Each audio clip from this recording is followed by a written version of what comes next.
Welcome to ICSE and WBPSC English Solution by Sudipta sir. Students, here you will get ICSE and ISC computer application with Blue Jay by Momita ma'am. So subscribe our channel now and hit the bell icon on the YouTube app for the latest updates. So stay tuned.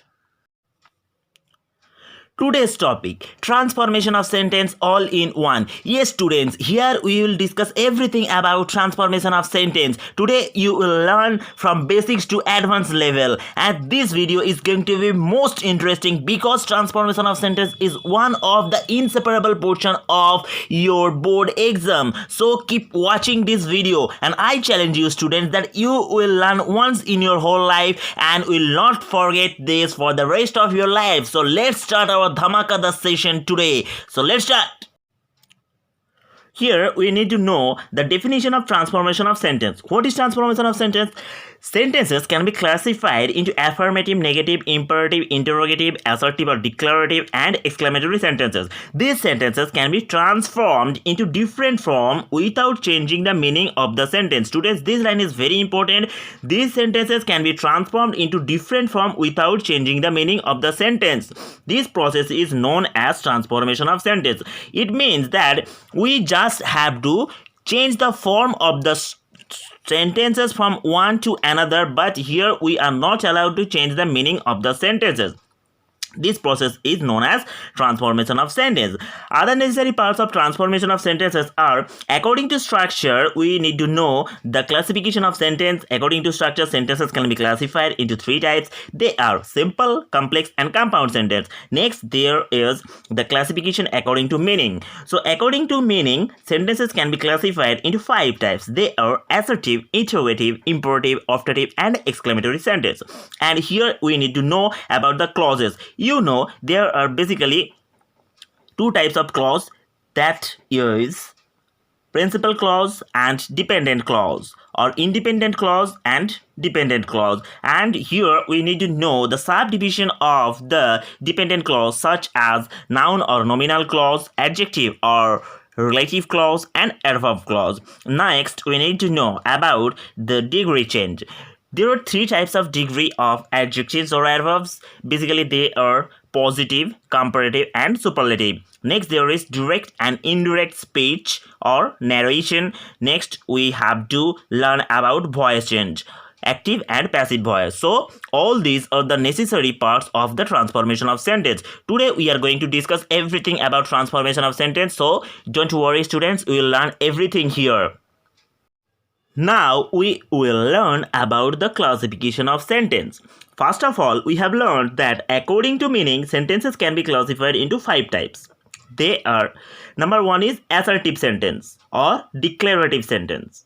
In this sentence, we will be familiar with any simple statement, any universal or habitual truth. Next, there is interrogative sentence. Basically, these sentences ask any questions and begins with WH or non-WH words, and it ends with a question marks.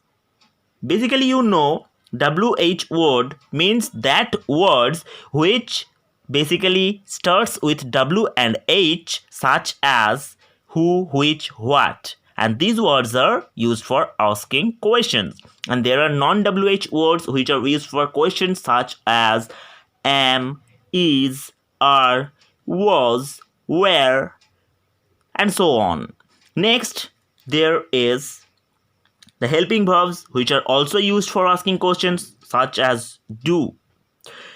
Now we'll learn about the third type of sentence, that is imperative sentence. And in this sentence, we will be familiar with order, request or advice. Means in imperative sentence, there will have to interact with any orders, requests or advices. It means if we find any kinds of order, request or advice in any sentence, that means this sentence will be the part of imperative sentence. Next, there is optative sentence.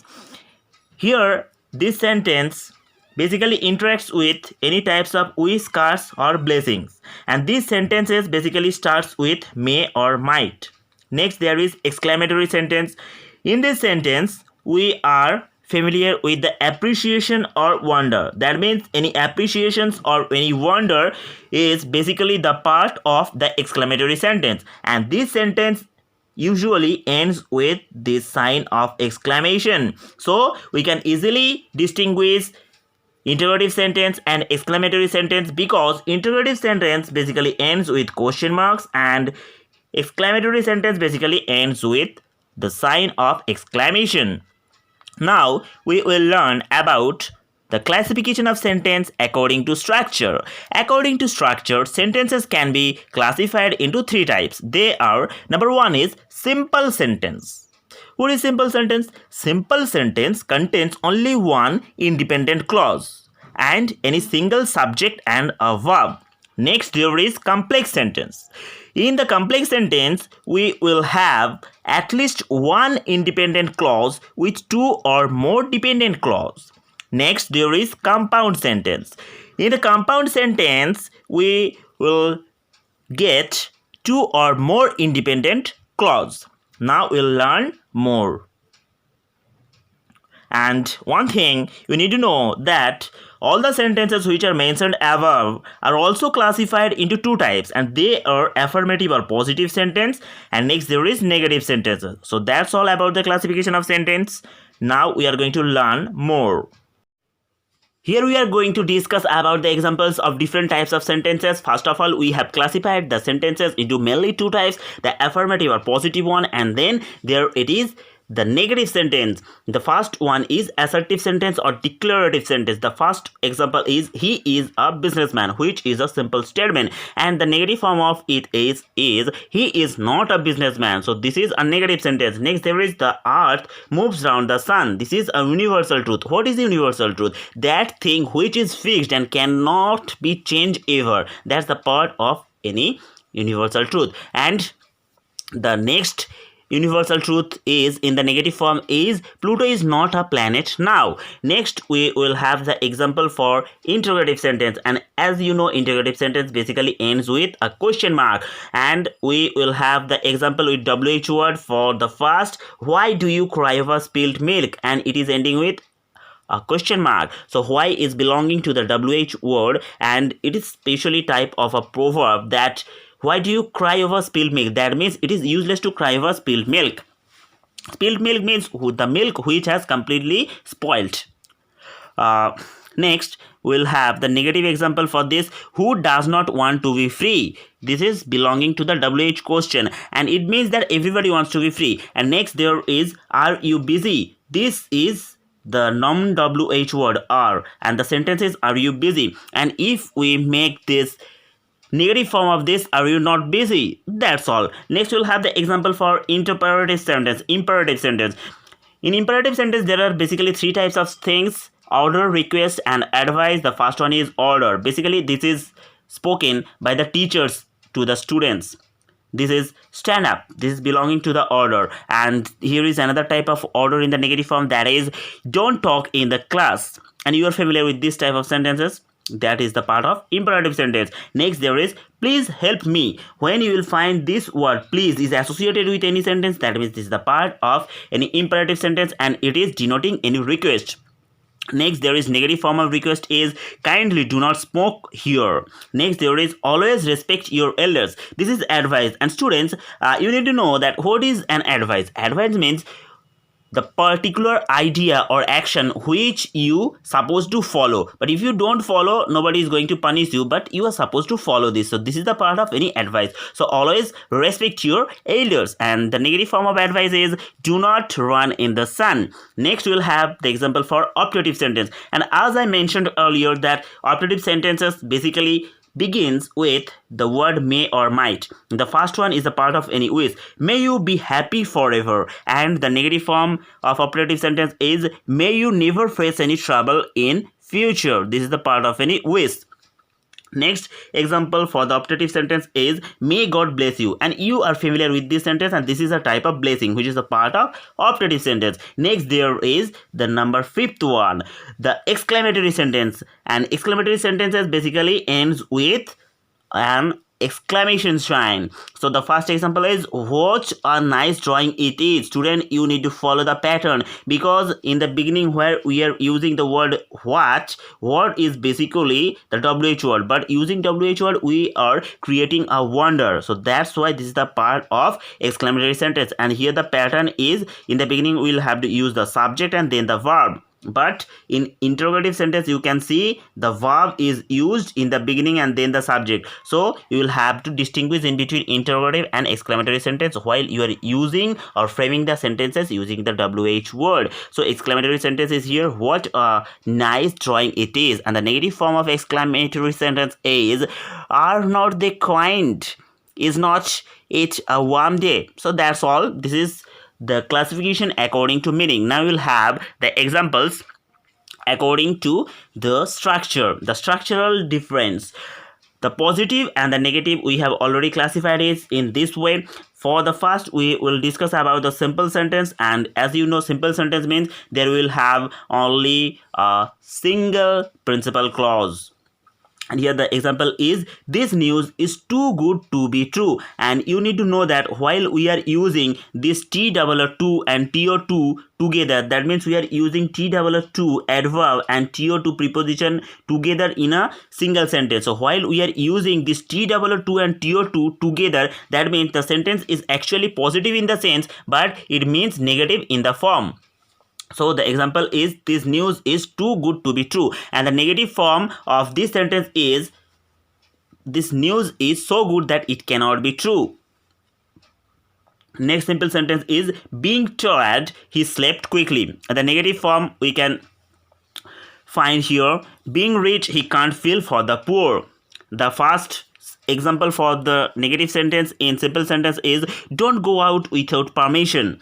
Next we'll have the complex sentence. Complex sentence means there we will be familiar with the sentences which are having a single principal clause and more than one or two dependent clauses, such as, I know that you will always help me. Here I know is a part of the principal clause, and you will always help me, it is joined up using this word that means this is a dependent clause. So here we will have the example for the principal clause and the dependent clause together, but these two clauses will be joined up by using this word that.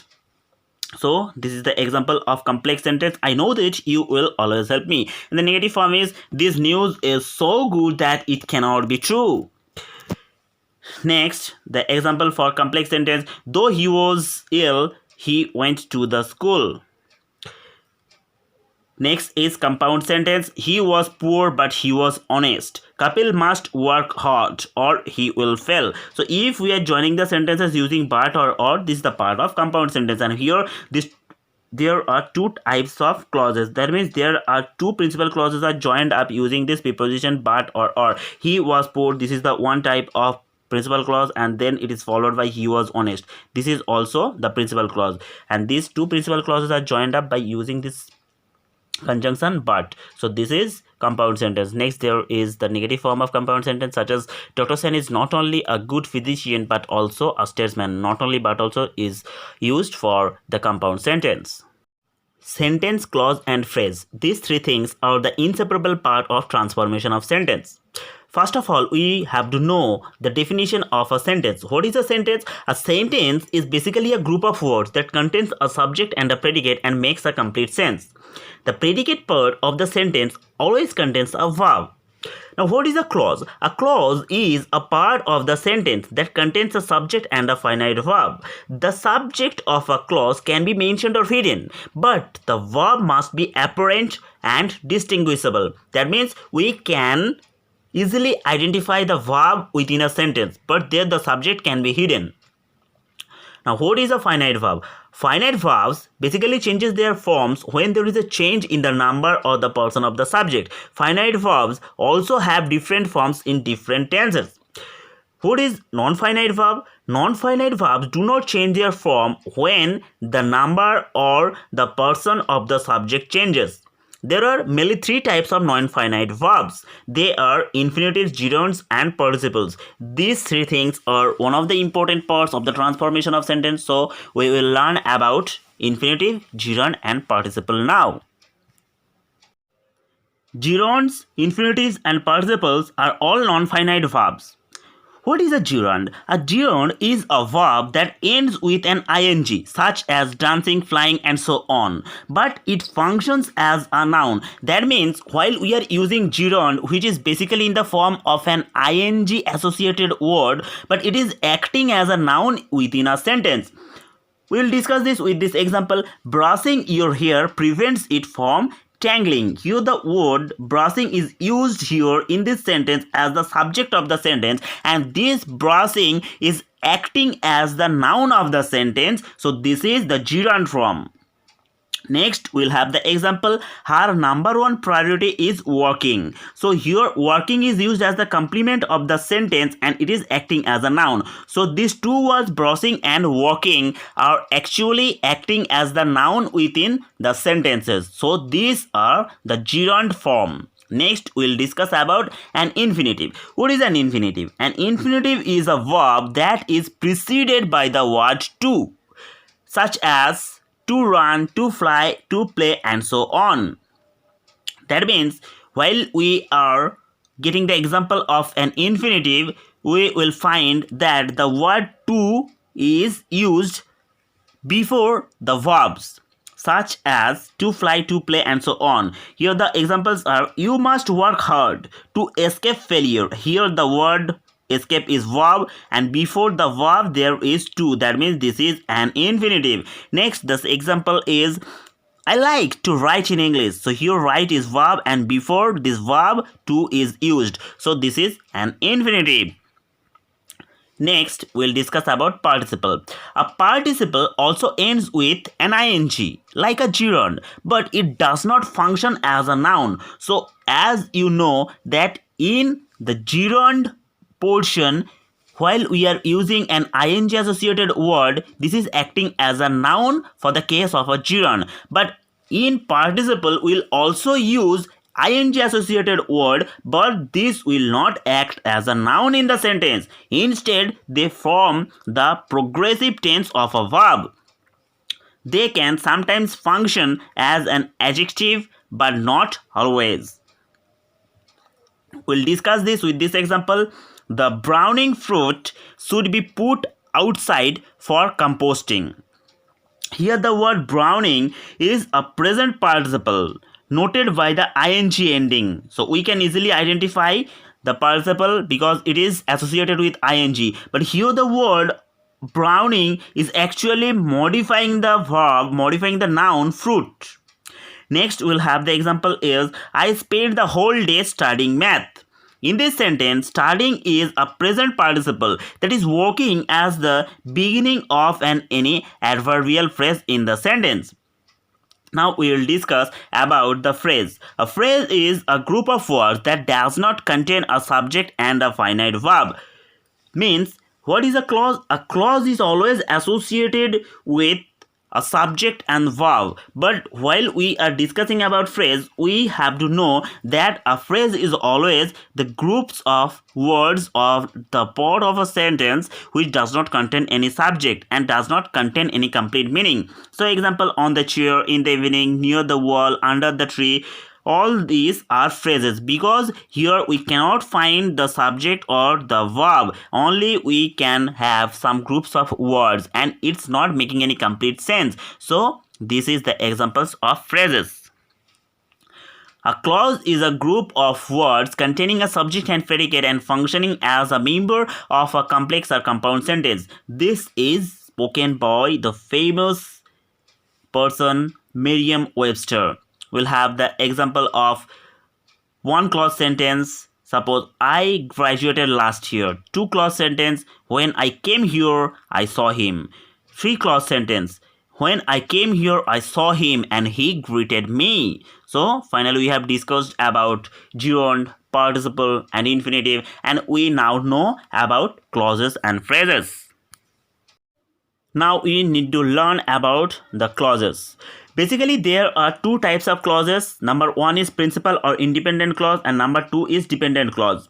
What is principal clause? An independent clause that functions on its own to make a meaningful sentence and looks much like a regular sentence is known as independent clause. The example is he knows the truth. Here we have the subject in the sentence, that is he, and here the verb is knows and the complement is the truth. So he knows the truth makes a complete sense. So this is a principal clause. Next there is I am sure of her success in life. So here we have the subject and the verb followed by the complement. So this is an example of principal clause because it makes a meaningful sentence on its own and does not depend on any other part of the sentence. Next, we'll discuss about dependent clause. A dependent clause cannot function on its own because it leaves an idea or thought unfinished. It is also called a subordinate clause. So, a dependent clause always depend on the other part of the sentence for its complete sense or meaning. It's also known as subordinate clause.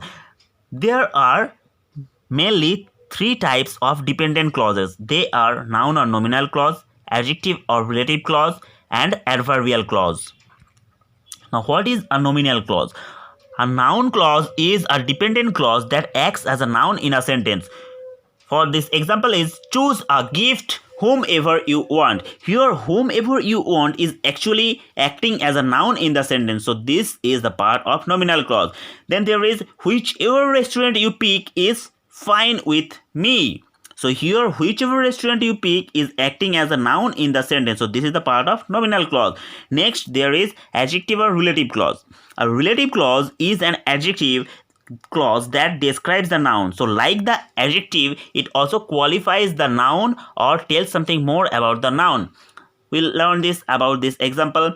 The boy who came here is my friend. So here the phrase who came here is actually giving an extra information about the boy. So this is an adjective or relative clause. Next there is the university where my sister goes to school is in Chicago. So here where my sister goes to school, this phrase actually qualifying or telling something about the university. So this is an adjective clause.